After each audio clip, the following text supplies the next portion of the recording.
The building of the Trans-Allegheny Lunatic Asylum, previously known as the Weston State Hospital, was started in 1858. It was halted a few years later when Union forces wanted to utilize the area during the Civil War.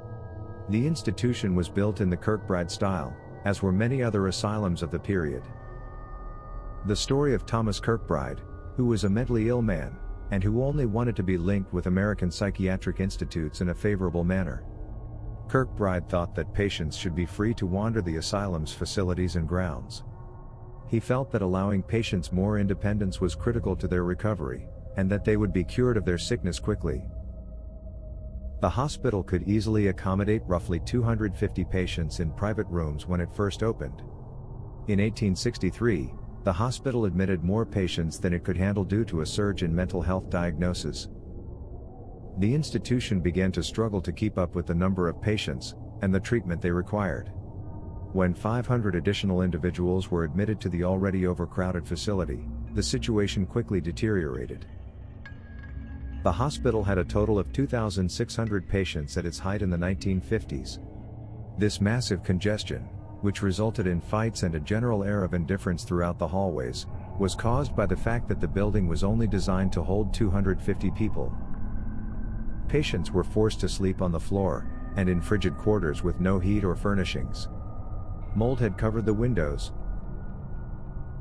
Over 4,000 lobotomies were done at the institution, leaving healthy people with irreversible brain injury and hemorrhages. The ice pick approach, which required inserting a thin pointed rod into the patient's eye socket, and then severing the connective tissue in the frontal lobe of the brain with a hammer, resulted in a number of deaths. Because their cerebral connections were broken, lobotomies frequently left patients with no personality. Some of these therapies had a devastating impact on patients' lives. Thousands of individuals died there throughout the years, as a consequence of unusual experimental therapies and extreme neglect. At the asylum, 8 resident ghosts have been identified. A family bought the asylum around a decade ago, and a member of the family, Rebecca Jordan, claims it didn't take long for the facility's ghostly patients to pay her a visit. She felt someone grasp her shoulder and put pressure at while conducting a tour of the facility. If a patient was judged uncontrollable, asylum officials had the authority to place them in isolation. This was left to the judgment of an already frustrated and overworked staff. Isolation was so dehumanizing that sufferers would do everything to avoid it. One story in particular is rather unexpected. A former boxer attempted to break down the metal door that separated him, after sustaining brain traumas during his career that rendered him angry and emotionless.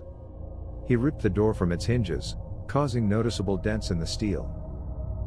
He gave the door to one of the nurses when he eventually took it off, and quietly returned to his room.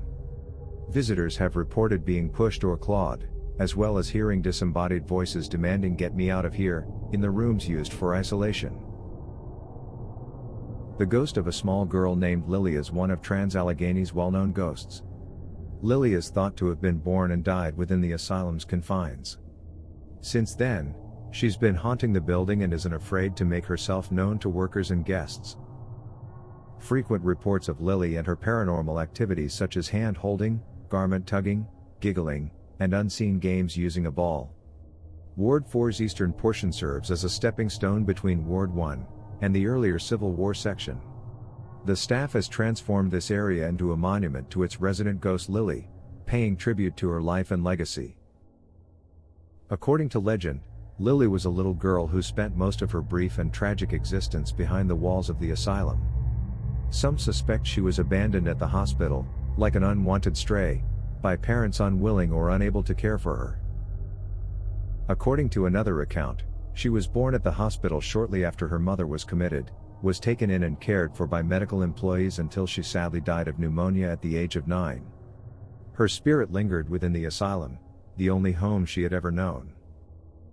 The spirit of the child has formed a particular protective bond with the tour guides, who insist that she be treated with kindness and respect. Lily recognizes and appreciates regular guests, engaging in unique interactions with them. Aaron Sulcer, a paranormal investigator, has visited the institution a dozen times. He thinks the music box and flashlights are one of Lily's favorite pastimes. Workers and guests in the kitchen claim they are being watched.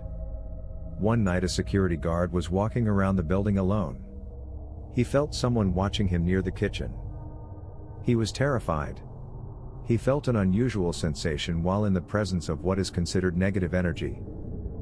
Then he noticed movement behind a kitchen door. It was a gray figure. It appeared to be a lady due to its shape and form. At the entrance, the figure remained still, her eyes were not visible to the guard. But he could see she was looking at him, then it suddenly vanished. Wards F and C, the violent male and female blocks, are located on the 3rd level.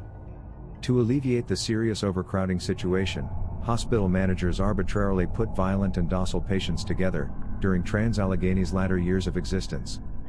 This was difficult for a number of reasons, and it ultimately resulted in one of the most heinous killings in the asylum's history. Dean was a deaf mentally disabled patient, who was placed with 2 cruel prisoners named Joe and Big Jim. Charlie was a treasured part of the hospital community despite his juvenile disposition, which was an annoyance to Joe and Jim.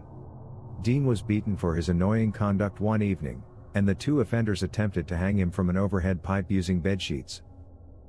Charlie was suspended and lowered from the improvised noose multiple times, losing consciousness but refusing to die each time.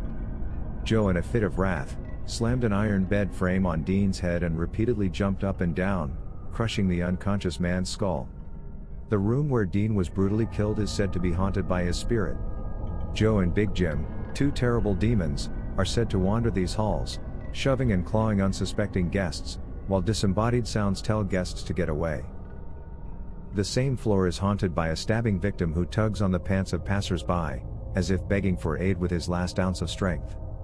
A dead nurse called Elizabeth, who is supposed to still be performing her rounds, is known for leaving doors open. The asylum offers tours and ghost hunts. We will put a link to their site below.